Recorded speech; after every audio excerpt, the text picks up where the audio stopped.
Acompáñenos a tener una mirada cercana a los temas relevantes. A partir de este momento, hacemos Zoom. Estoy en comunicación con Alejandro Bermeo. Él es abogado, director de Mises Report. Es un sitio web de noticias independientes que cubre los acontecimientos más importantes del mundo desde una visión libertaria y conservadora. Es archiliberal conservador. Bienvenido a Zoom, una mirada cercana a Alejandro Bermeo, desde Colombia, ¿verdad? Así es, David. Bueno, un gran saludo para ti, muchísimas gracias por la invitación y también un saludo para toda la audiencia. Bueno, gracias a ti, Alejandro, por tu tiempo, lo valoramos mucho y queremos hablar acerca de algo que me llama mucho la atención y justamente días atrás vi un video que hiciste con un amigo que hablabas del Foro Económico Mundial, algo que por ahí se lee en las noticias, pero no muchos saben el trasfondo de esta entidad, ¿no? Y queremos comenzar con esa pregunta. ¿Qué es el Foro Económico Mundial? Vale, el Foro Económico Mundial es una organización internacional para la cooperación público-privada que la funda Klaus Schwab en el año 1971, ya nos podemos referir a él más adelante, que anualmente reúne a la élite política, económica, cultural y también incluso intelectual para dar forma a determinadas agendas políticas globales. Esta organización, digamos que se centra en una promoción, en una plataforma que promueve e intenta imponer de alguna manera un sistema tecnocrático de planificación futurista. La agenda futurista suele venir de parte de ellos, colectivista también, y de intervención de los mercados. Esto último, actualmente ellos han acuñado un término para esta nueva forma de intervenir la libre empresa, la libertad económica, que es el capitalismo de partes interesadas. Se vuelve como en la excusa perfecta para poder entrar a aumentar los impuestos, regular empresas, etcétera. Entonces, eso sería como en concreto el Foro Económico Mundial, también lo podemos conocer como el Foro de Davos, y eso sería como tal esta organización, digamos, que ha venido ganando relevancia a lo largo de los años, especialmente ha tenido un papel crucial con lo que ha sido la pandemia, la crisis de la COVID-19. Incluso su director escribe un libro, ¿no?, con este título que es La COVID-19, el gran reinicio, donde él también va a dar su opinión sobre las medidas, el camino que hay que seguir, cómo será la vida en pospandemia, digamos. Tienen todo esto muy claro, ¿no? Y tienen, dado que reúnen a esta élite política y económica, pues van dando forma a lo que se va planificando y ordenando a nivel global, ¿no? Alejandro, por favor, ya que estamos, háblame más precisamente de su fundador y director, Klaus Schwab. Bueno, él es no solo el fundador, sino actualmente es el presidente ejecutivo de esta organización. Él es una persona que tiene aproximadamente 19 doctorados, de los cuales 17 son honoris causa, y es una persona que tiene una cierta obsesión con el tema del transhumanismo, con el tema de la ingeniería mecánica. Él escribe un libro precisamente con este título, que es La Cuarta Revolución Industrial, donde obviamente ya se está hablando en este libro de cómo de alguna manera se van a vincular muchos procesos, incluyendo ya también el proceso eugenésico, que hoy tiene un nombre que es el transhumanismo, ¿no? De cómo también el ser humano va a poder entrar en esta etapa a mejorar sus capacidades humanas, etcétera, ¿no?, para lograr un mayor crecimiento, una mayor prosperidad, etcétera. La mayoría de personas que incluso participan de este foro han estudiado en Harvard. Él no es la excepción, digamos. Una gran proporción de las personas que pertenecen a esta organización provienen de esta universidad. Ha dado clases en la Universidad de Ginebra. Él ha venido combinando, digamos, que sus clases a la vez con el liderazgo de esta organización, y como te mencionaba, tiene numerosas distinciones internacionales, como esos 17 doctorados, otro par honoris causa, y es un éxito en ventas, tanto en la Cuarta Revolución Industrial, que se traduce más o menos a 30 idiomas, como el libro que publica el año pasado, que se titula La COVID-19, el gran reinicio, donde él básicamente habla de cómo se va a dar forma al futuro en la época post-pandemia, y en el libro anterior, cómo se va a dar futuro a todo el tema tecnológico, industrial, a todo el tema de los empleos y demás, con la Cuarta Revolución Industrial. Quizás la próxima pregunta tenga un poco que ver con otra que se me acaba de ocurrir, y es que veo que muchos líderes mundiales o presidentes ven a Klaus Schwab como un líder de líderes y hablan de él como si fuera casi un mesías contemporáneo, podríamos decir. Y quiero sumarla a esta otra pregunta. ¿Qué sucede en Davos cada año con las reuniones de la élite política, económica y cultural? Fíjate, hay algo particular de este foro, por ejemplo, no es como las reuniones anuales del Club de Bilderberg, donde son a puerta cerrada, donde allí tú tienes importantes familias, ¿no? Como los Rockefeller, los Rothschild y bueno, entre otros.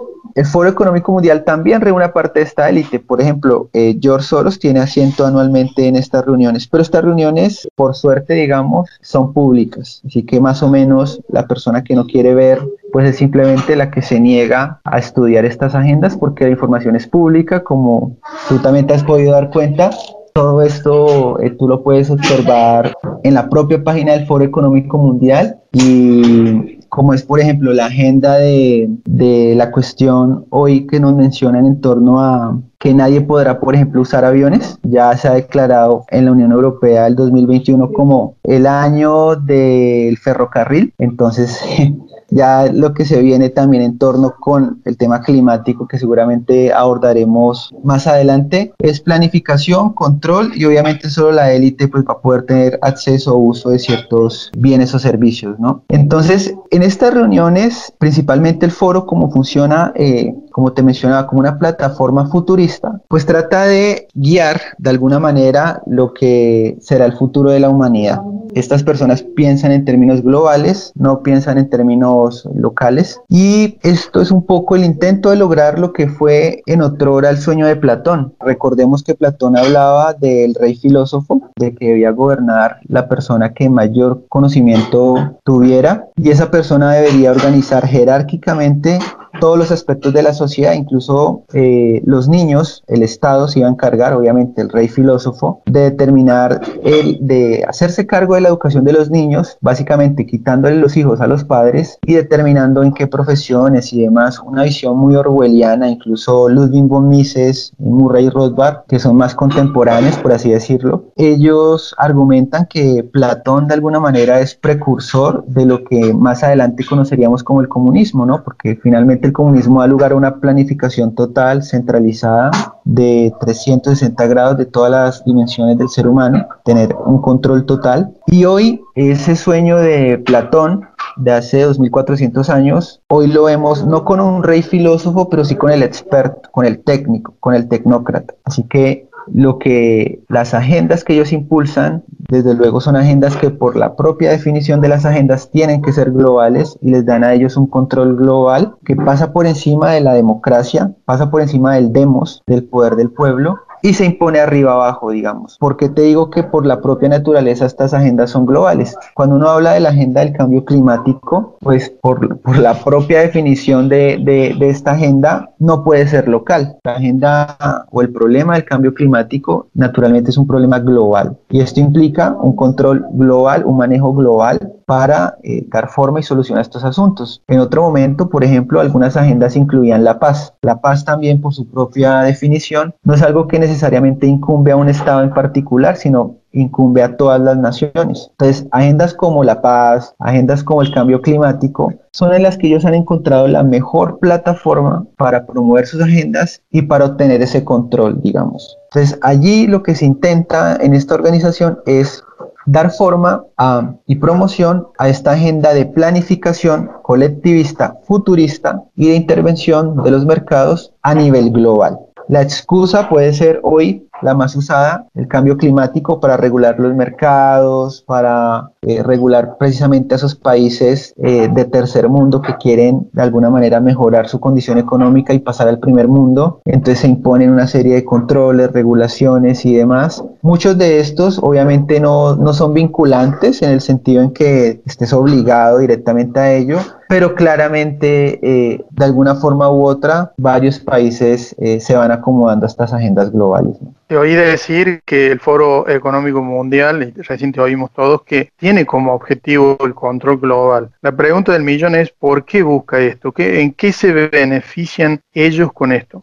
Particularmente tienen una visión mesiánica las personas que uno encuentra en esta organización. Ellas no ven el mundo, digamos, en la medida en que lo vemos nosotros, de simplemente personas que quieren trabajar, salir adelante, mejorar su futuro, su vida, la de su familia y demás, sino estas personas tienen una obsesión, por ejemplo, Klaus, con cuestiones como el transhumanismo, la vida eterna, ¿no? Vivir para siempre, demás, alterar lo que es la propia estructura de lo que es ser un ser humano. Y estas personas, de alguna manera y por otro camino, llegan al mismo sueño colectivista de planificación total. Digamos, más adelante vamos a poder entrar en concreto a la Agenda 2030 y esta nos detalla un poco los intentos, las maneras y el cómo van a intentar lograr esta planificación total. Según ellos, pues lo hacen por el bien de la humanidad.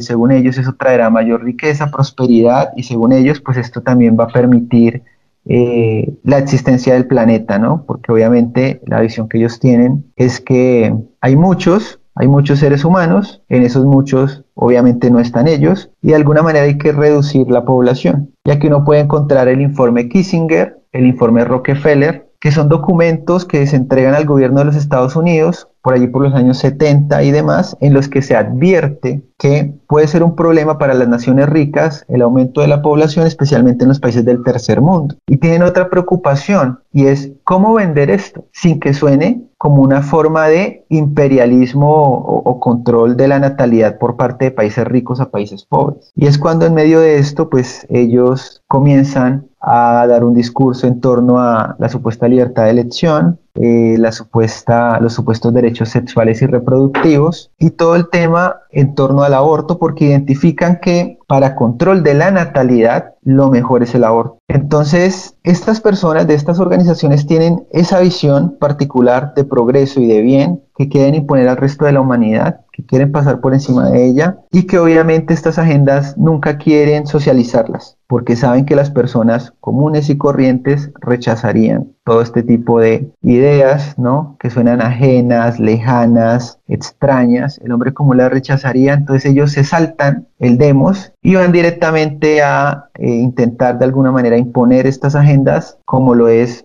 por ejemplo, hoy. El ethos cultural del mundo de hoy es la ciencia. Todo se tiene que vender en un envase de que es algo científico, avalado por estudios, etc. Si el ethos cultural de hoy o el imaginario cultural de nuestro tiempo es la creencia en la ciencia y en los científicos, pues es claro que el que debe gobernar en una sociedad así es el científico, es el experto, es el tecnócrata. Y el tecnócrata naturalmente no necesita de ningún tipo de elección o votación, simplemente esta es la persona que supuestamente sabe, es superior, es el mejor y él está llamado a gobernar. Y voy cerrando con esto para mencionarte que fíjate cómo el Foro Económico Mundial promueve en la Agenda 2030 un mundo sin propiedad, un mundo sin propiedad. Esto es casualmente lo que por otro camino es el comunismo. El comunismo se define como la propiedad pública o común o estatal de los medios de producción. Digamos, eso es socialismo. Si alguien quiere decir que comunismo es una fase superior, aunque no lo dijo Marx, lo diría Lenin. Igual, ese es el concepto clave de socialismo, propiedad colectiva de los medios de producción. Entonces, fíjate cómo por ambos caminos al final hay una abolición de la propiedad privada. En el comunismo se va a pasar a la propiedad pública o a la propiedad común, entre comillas, que sabemos que en la práctica es la propiedad estatal de los medios de producción, la cual obviamente una pequeña minoría va a administrar. Ahora, ¿qué pasa en la agenda del Foro Económico Mundial o el Foro de Davos? Exactamente lo mismo. Es decir, la idea es que las personas, o en este futuro ya muy cercano, no va a existir la propiedad privada, sino únicamente los bienes ahora serán asignados a modo de servicios a través de la tecnología, y será obviamente una pequeña minoría y élite la que obviamente tendrá control y propiedad de estos recursos. De alguna manera se intenta instaurar un sistema tecnofeudal, volvemos, en el que, bueno, son esos terratenientes que tienen la tierra. Por ejemplo, el espacio digital funciona exactamente igual. Ellos nos dan la tierra, pensémoslo concretamente, Facebook. Mark Zuckerberg nos da la tierra, aramos esa tierra, generamos riqueza de arar esa tierra, que es crear contenido en Facebook y demás, y luego él recoge las ganancias y también nos puede decir, oye, ya no te presto mi tierra, o estás haciendo algo con mi tierra que no me gustó y te expulso. Esto es como hoy la vida humana ha pasado del mundo real, offline, al mundo online, pero que el mundo online se estructura como un sistema feudal donde hay unos señores que tienen la tierra, es decir, las plataformas, que nos prestan esa tierra y que nos explotan al hacer parte o estar en esa tierra, ¿no? Con los datos, la información, etcétera, que venden a empresas y demás. Y al mismo tiempo, pues ellos en cualquier momento nos pueden quitar ese pedacito de tierra que nos prestaron, ¿no? Para que aráramos, como lo fue, por ejemplo, censura normal en Facebook, ¿no? Pero también en Twitter, pensemos en lo que ocurre con el presidente Donald Trump y con otras figuras muy relevantes del ámbito político y económico. Hasta aquí, Zoom, una mirada cercana a los temas relevantes. Visítenos en Facebook, Zoom, una mirada cercana.